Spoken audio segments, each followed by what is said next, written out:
Today is rumored to be the Frenkie De Jong decision day, whether he's going to take a pay cut and stay at Barcelona or he's going to choose between Manchester United and Chelsea in there for you on United Matters channel. Then Rabiot deal blocked. Stories coming in from DiMarzio, confirmed by him and Fabrizio Romano and very many other credible journalists all over the world. Welcome to United Matters channel. How are you guys and where are you watching us from? I go by the names of Rock and David. Smash the like button, comment and share. If at all you're watching us for the very first time, endeavor to subscribe to this channel so as not to miss out on stories that we do upload in here on a daily. Now guys, it's really a very good day, somehow chilly where I am right now, but obviously it needs to be because the heat has been so much. But finally we are here to bring you our first video of the day. Guys, thank you for watching our previous videos. You guys are really very good, and thank you guys for really doing the needful and really giving us the best that we deserve in here for you. But remember, we want to hit 10,000 subscribers and endeavor to go to the lower right bottom corner and smash the subscription button. That goes to all people who are watching us for the very first time, and those that have been watching us always and you've not yet subscribed. Guys, please do the needful and subscribe, and after subscribing, hit that notification bell. The notification bell will enable you get notified each and every time I upload a video onto this channel in the for you. Let's get into the story of a man who goes by names of Rabiot in the for you, that Erik ten Hag really believes that he's an upgrade to what he's having with Freddie and Scott McTominay. We've been told by DiMarzio Adrien Rabiot's move to Manchester United is currently blocked due to the as yet unfound deal between the club and the player. Obviously, there is something that is not going on between United and Veronique, the mother of Rabiot, who happens to be his agent too, because the request of money they're really wanting is really so much alarming, and I really believe that that's the gap that is really letting this deal happen. And this has really been confirmed by a man who goes by the name of Fabrizio Romano when he told us that Rabiot is interested in a move to the Premier League but does not want to reduce his salary from the current 7 million euros net per year he makes at Juventus are underway. So he wants that amount of money, 7 million euros per net, meaning that minus taxes. So I think Rabiot wants to be earning close to £200,000 a week. But obviously, I know he's going to win over United because United has been paying ridiculous wages, and paying £200,000 a week, yeah, for them it might be not something bad, but I think they've realized how far they've fallen from the amount of money they pay these players. Because when you bring in a player and give him astronomical wages and really flops, you know what happens? He doesn't want to leave the club because he says no club can pay me that amount of money, so let me stay. So they found that problem with Phil Jones, the likes of Eric Bay, and very many other players at Manchester United. When you look at Man City, the only players that surpass £150,000 is Kevin De Bruyne. Then there is Raheem Sterling. There was Raheem Sterling because he left for Chelsea. Then we are having Haaland. You know that very well, that Haaland is really doing great and is really scoring in goals for side, which goes by names of Man City. I think there are like 3-4 players that really surpass £150,000 a week, meaning that if at all you want to be having a very good wage structure, you need to be having your players not earning more than, most of your players not earning more than £160,000 a week. I mean, look at other structures, teams like Chelsea, Arsenal, all teams that really finished above us, even if it's Liverpool, all of those teams don't have players they pay lots of salary. You look at Mohamed Salah, the most paid player at Liverpool is at £350,000 a week, but at United, I was shocked yesterday when I got to know that Ronaldo earns £515,000 a week. You get? That's how much United pays Ronaldo for you. Then David De Gea, almost £400,000 a week. Sancho, £350,000 a week. Rafael Varane, 330. You get? Anton Martial, 250. So Harry Maguire, £200,000 a week. So we need to find a way of really reducing this wage bill of United, and I think this is the reason as to why this deal is being delayed and taking long to really come to a conclusion, because United don't want to to fall victim again by falling into the trap of the mother of a player who goes by the names of Rabiot, because they are requesting for astronomical wages. That's why he said, the mother to Rabiot said, I don't want to talk to intermediaries. I want to talk to Joe Mata, who is really the technical director of Manchester United. Now, Fabrice has told us that at the moment, the negotiation between United and Veronique Rabiot is still ongoing.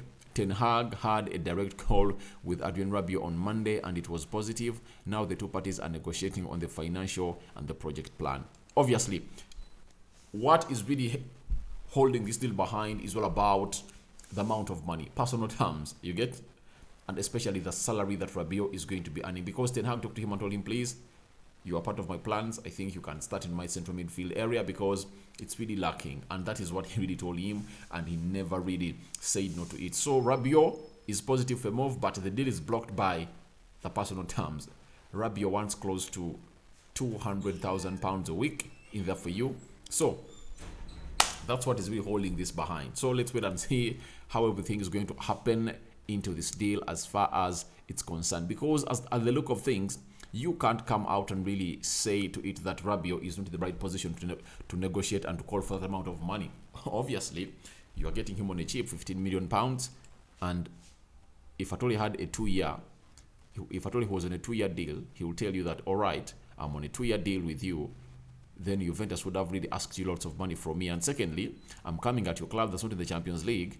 So it's like I'm really giving you a hand. I'm helping you to come in and play for you. But to me, 100% believe that the reason as to why we are finding ourselves in this situation is because of the board.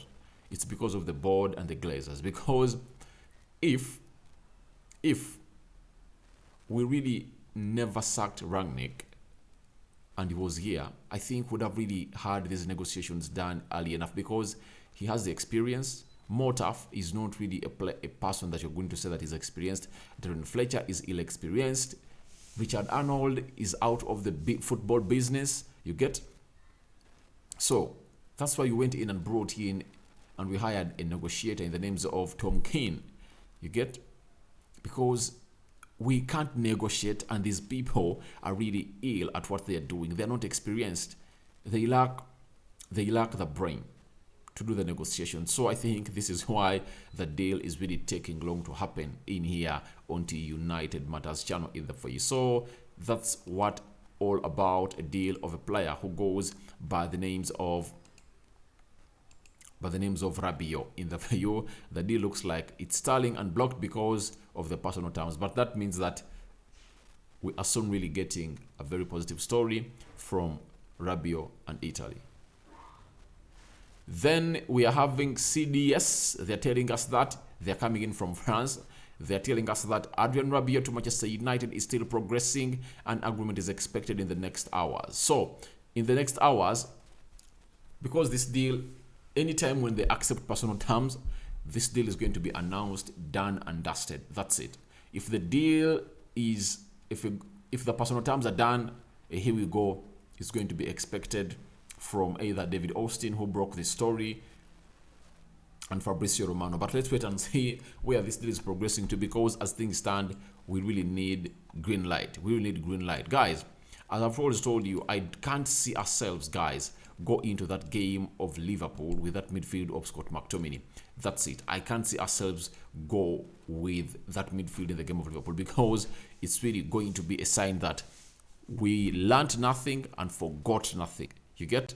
Especially to Erik ten Hag, because those people have shown him that, please, we aren't the quality that you want. That is Scott McTominay and Freddie. We can't really compete. You get? At the levels of other teams. If you cannot consider the midfield that has Casido, then will you compete in the midfield that really has Fabinho, Naby Keita?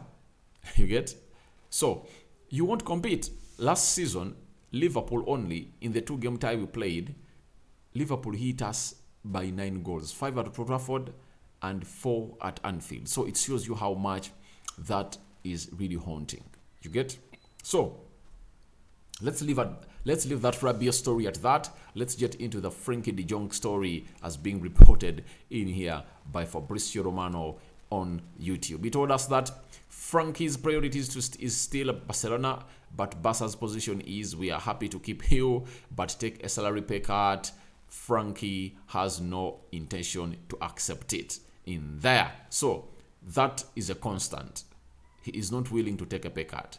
United will try till the end to sign Frenkie De Jong. So this is something coming from Fabrizio Romano, that United has decided to go on and do everything to situate that we are not backing out of the deal. Remember yesterday, Jacobs Ben told us that United are giving up on the deal, and it looks like Chelsea are really doing great. And it said that if Frank is to leave Barcelona, he has chosen Chelsea over United. That's it, but I'm not sure, because us being in this deal shows that there is an assurance we have from the agent of Frenkie De Jong and Frenkie De Jong himself that he's coming to United, and it's all because of Erik ten Hag. That's it. Our only hope is reliant on Erik ten Hag, the manager of Manchester United. If not him, I doubt us getting this player who goes by names of Frenkie De Jong. And that's the reason as to why we are into for him, because United had different players altogether: Calvin Phillips, Ruben Neves, Chomini, and very many other central midfielders that United would have gone for. But Ten Hag is insisting, get me Frenkie De Jong. And the reason as why this deal is taking long is because Frenkie De Jong wants to start Barcelona, doesn't want to take a pay cut. And Barcelona is telling him, if you don't take a pay cut, you have to leave.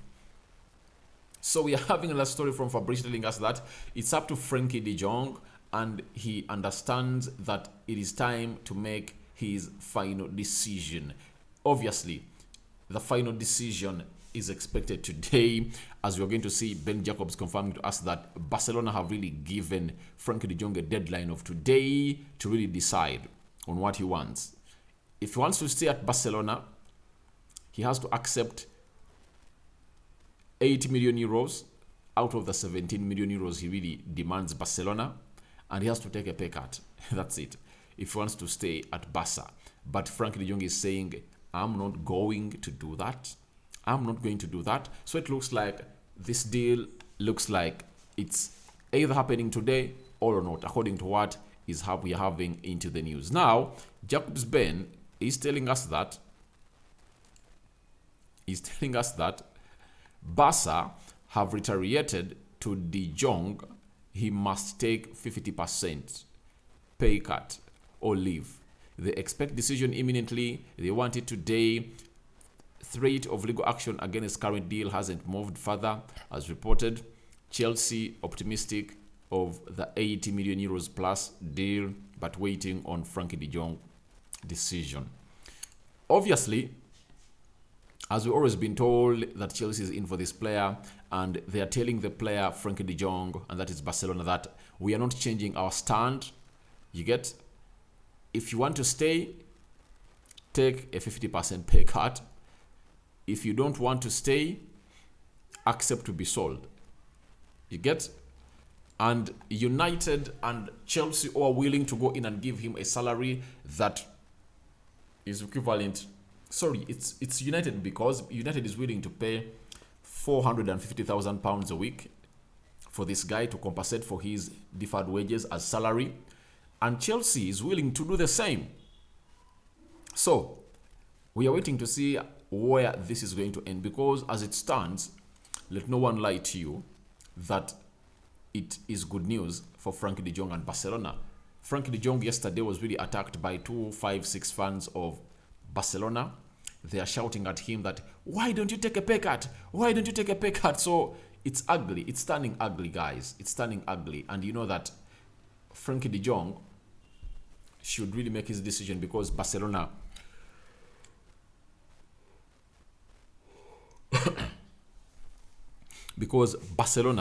need to register its players. There is a story that ran yesterday in the news. Did I really flash it out onto you guys? Let me find it here and show it to you, because Barcelona are really in for it. Because if they don't accept to go on and really let these players in there for you and get these players registered, the players are saying we are really willing to leave. This is Frank Kessie and Christiansen. This is a story that I really saw yesterday, reading that FC Barcelona do not want either Christensen or Kessie to leave and will hold meetings with their agents if needed. The club is optimistic the signings will be registered. So that is the problem. And what are players saying? The players are saying Christian Eriksen and Frank Kessie may leave Barcelona as free agents if they are not registered before Saturday. The club is concerned. You see, this is why the deal of Frenkie De Jong is so much important to say, which goes by the names of Barcelona. If he takes a pay cut, then they can be able to register other players. But if at all he doesn't take a pay cut, even if they take a fourth lever, it won't really help. It won't help the situation. So as things stand, Barcelona is really doing the needful in there for you to come in and really get Frenkie De Jong on a final decision, because if he doesn't make a final decision, they are really ruined to, or they are destined really to lose other players. So I think for them, they really believe that it's better to go in and really let this happen. Frenkie De Jong has to make a final decision, and Barca is really pressurizing him to do that today. So today is the day when we should expect a final decision from Frenkie De Jong and his agent. His agent was in Barca yesterday. Fabrizio told us that he has not met with the board. And I think if at all he never met the board yesterday, that means today he has to meet the board of Barcelona, because the decision has to be taken today. Frenkie De Jong is having two offers, one from Manchester United and one from Chelsea. So we are waiting to see where he is going in the for you, because it looks like his time at Barcelona is ending, because even Barcelona want to sell him. Reason being, they want to bring in Bernardo Silva. So, and when you sell Frenkie De Jong, even if he takes 50%, that means you're paying him close to £200,000 a week. Yet Bernardo Silva comes in and you're going to pay him £150,000 a week. So I think Bernardo Silva is really another player wanted by Xavi, and obviously the board wants to deliver this player. Personal terms have been agreed, and the player's entourage is looking for a house in Spain. That is Barcelona, to be exact. Now, we've been told by Atswiti News that Frenkie De Jong has not spoken formally to either Manchester United or Chelsea, and he doesn't plan on doing so until he is paid the 17 million euros Barcelona owe him in deferred wages in there for you. So he doesn't plan doing it until he gets his money. So Frenkie De Jong, even if United promised him the amount of money that you're going to get you £450,000 a week to cover up for your deferred wages for the next 3 or 4 years at Manchester United, Frenkie was not moved at all. He says, it's Barcelona who are supposed to pay my money. They're supposed to get me my money. That's what he's saying in there for you. So, as things stand, Frenkie De Jong has not yet spoken to either United or Chelsea. So, it's all about Barcelona getting him his money. If at all they get him his money, he can really start to negotiate. So, he is really standing his ground. Obviously, he's saying no going anywhere. This is a man who goes by the names of Frenkie De Jong. He's really making his stand clear that until you pay me my money, you aren't really going to see me leave. So, Barcelona look like they're on the weak side. Frenkie De Jong is on the strong side. That's why I brought you so last time that they're trying to take him to court. It was reported by David Austin that the way that deal was really executed to get him onto that amount of money is criminal. So you see to it that when someone starts to go to court, it looks like it's really ugly. And when it reaches that level, that means when Frenkie De Jong won't really be wanting to play for Barcelona. And in the preparations for the World Cup, you wouldn't like to see yourself in such a situation as Frenkie De Jong, because right now you need to be playing against Ray Vallecano on Sunday or Saturday. And if at all you don't play, that means you're not in the plans of the manager, and the manager really feels like you should leave. So, thank you guys for watching again. Feel free to go in the comment section to tell what you think about Frenkie De Jong decision today. Rabiot deal blocked either for you, and your reactions are highly welcome to the comment section below. And smash the like button, comment and share. If at all you're watching us for the very first time, endeavor to go into the lower right bottom corner, smash the subscription button. After smashing it, hit the notification bell that will enable you get notified each and every time I upload a video onto this channel. Rokan David is my name. I sign out for now. See you later as the first video of the day. It has been all about Frenkie De Jong and Rabiot. I'm out.